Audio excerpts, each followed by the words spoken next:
희망을 느꼈어요 저는. 60살에도 나도 20대랑 사귈 수 있다는 그런.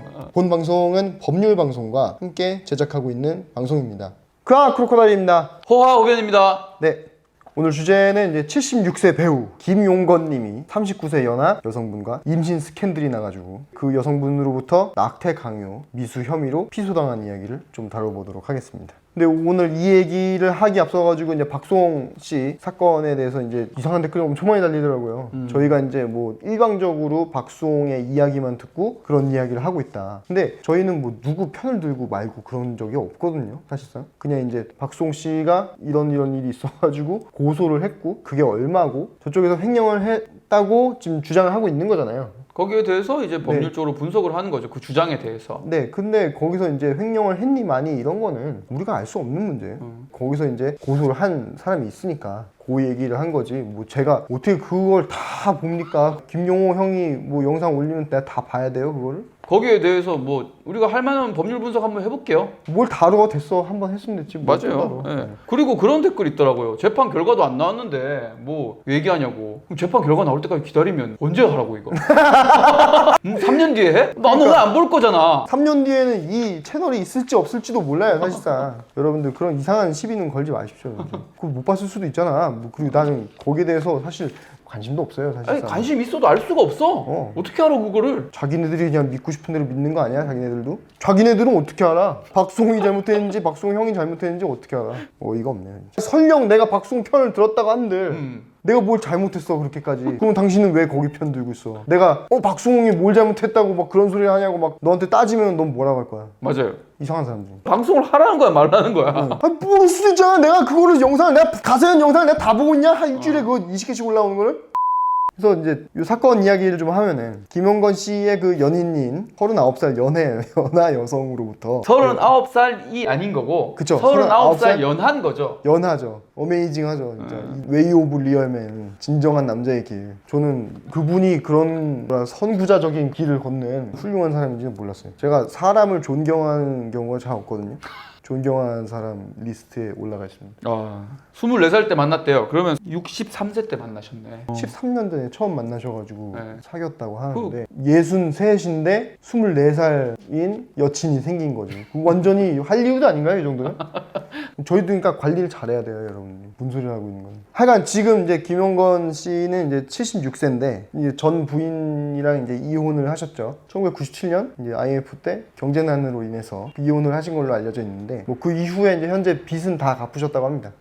어떻게 보면 진짜 국민 배우시잖아요. 진짜 완전히 너무 이런 쇼킹한 뉴스로. 그래서 하여간 8월 2일자로 서초경찰서에 이제 낙태 강요 혐의로 피소가 됐는데요. 사건을 이제 간단하게 요약을 하면은 이렇습니다. 39살 연하 여성 A씨와 13년 전에 만남. 그리고 지난 4월에 A씨가 임신을 합니다. 그리고 김용건 씨가 해당 여성에게 낙태할 것을 권유를 하죠. 그리고 A씨 측에서 김용건 씨를 고소를 하게 됩니다. 근데 고소를 한 여성 A씨 측에서 낙태를 이제 강요받았다고 주장을 하고 계신데요. A씨는 이제 현재 변호사인 선종문 씨를 통해서 언론과 인터뷰를 하고 있습니다. 그래서 폭언과 폭행을 당했다고까지 주장을 하고 있는데요. A씨 측 주장을 이제 요약을 하자면은 다음과 같습니다. 김용건 씨가 이제 본인이 나이가 너무 많아가지고 출산이 부담스럽다. 그러면서 낙태 권유를 한 거죠. 여기에 대해서 이제 무책임하고 이기적이다 막 이렇게 이야기를 하고 본인의 아이가 맞냐? 내 애가 맞냐?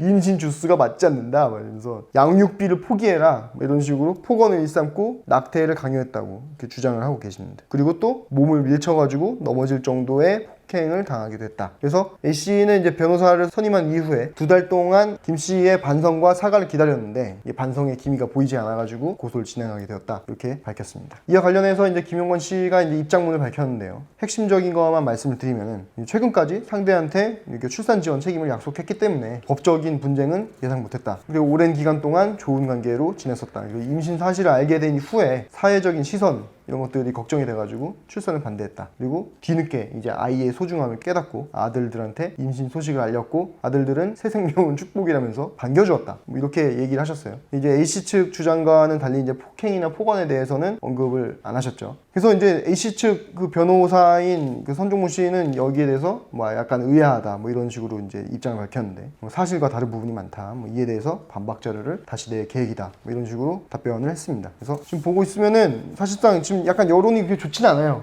좀 실망스럽다라는 반응도 있는 것 같고 그런 것 같아요. 네, 사실상 이제 76세면은 다른 걸 떠나가지고 아이가 이제 대학에 갈 때가 되면은 나이가 96세가 됩니다. 아, 그때까지 이제 성인이 되기 전에 이렇게 세상을 떠나게 되면은 아이한테도 굉장히 큰 부담을 주는 거잖아요. 그렇죠. 그런 걸 또 생각해가지고 근데 사실 그렇다고 해서 또 생명을 빼앗는 건 또 조금 그렇긴 한데 네. 근데 뭐 그래서 이게 네. 뭐 낙태 적용한 게 네, 맞다 틀리다를 떠나서 저는 인간적으로 이제 김용건 씨가 큰 부담을 느끼고 그쵸. 어떤 고뇌가 있었을 거라는 거는 좀 이해가 됩니다. 네.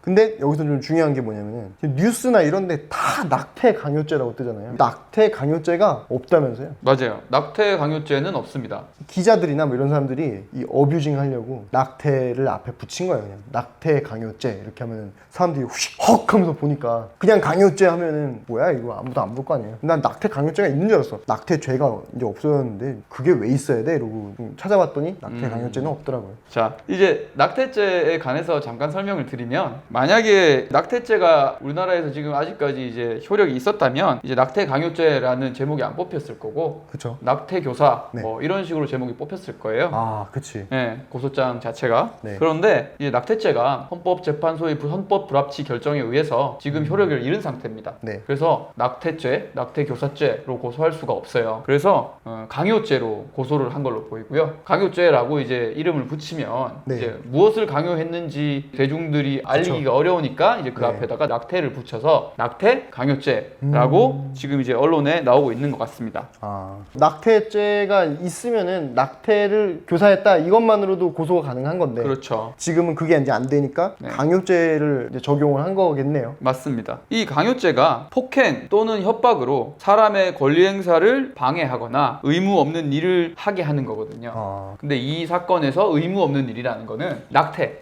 낙태할 의무가 없잖아요.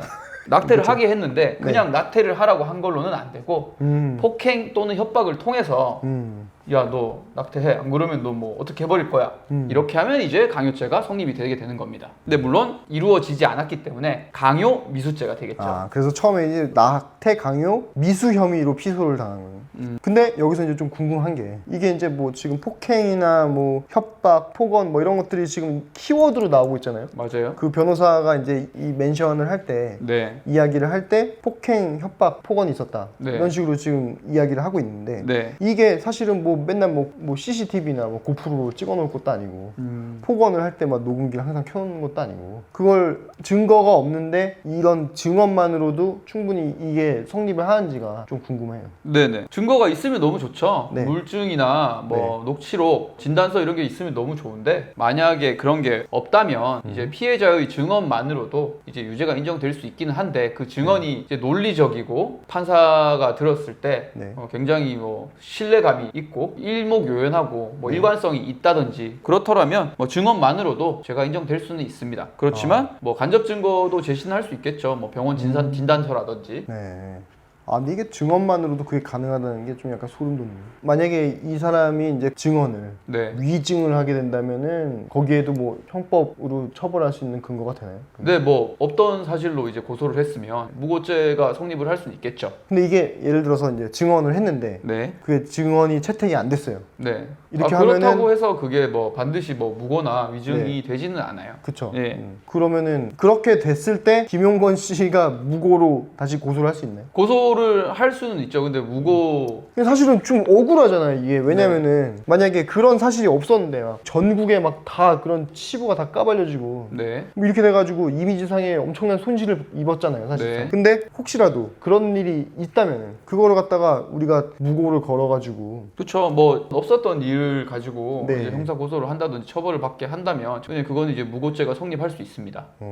근데 무고죄가 약간 좀 가볍지 않나요? 무겁죄 그렇게 가볍지 않아요. 이제 아. 국가기관을 속이는 행위이기 때문에 아. 무고죄에 대한 처벌은 가볍진 않은데 이 무고죄가 인정되기가 이 무고죄 입증이 쉽지가 않죠. 아. 예. 근데 이제 여기서 이제 아이가 태어나게 되면은 상속 문제는 어떻게 되는 건가요? 아이가 태어나게 되면 네. 아이는 뭐 호적에 올리던지 말던지 간에 네. 김용건 씨가 지금 이제 자신의 자식임을 인정하고 있는 거잖아요. 그렇죠. 그 자체로 이제 상속권자가 됩니다. 그래서 김용건 씨가 지금 자녀가 지금 2분 있는 걸로 알고 있어요. 네. 그 2분과 함께 네. 동등한 상속에 관한 권리를 가지게 되고 그러면 1대 1이 되겠죠. 그러면은 이 엄마는 이 엄마 같은 경우에는 이 결혼을 하지 않았기 때문에 그 배우자가 아니잖아요. 원래 배우자라면은 자식에 비해서 1.5배의 상속권이 있어요. 그런데 이제 결혼을 하지 않은 상태에서는 상속권은 없다. 아, 네. 설명을 잘 들었습니다. 네. 아, 이게 참 대한민국에서 이런 할리우드에서나 일어나는 일이 벌어지고 좀 약간 뭐랄까 희망을 느꼈어요 저는 이 사건에서. 그런 진정한 남자의 삶을 한국인도 할 수 있구나 약간 이런 생각을. 근데 되게 많은 남성들이 그걸 보면서 용기를 얻었을 것 같아요. 60살에도 나도 20대랑 사귈 수 있다는 그런 아주 신락 같은 희망이긴 한데 지금까지 이 역사상 한 번도 없었던 그런 일 아닌가요? 그렇죠. 예. 아무튼 오늘 여기까지 하고 다음 시간에 뵙겠습니다. 그만! 호바! 네.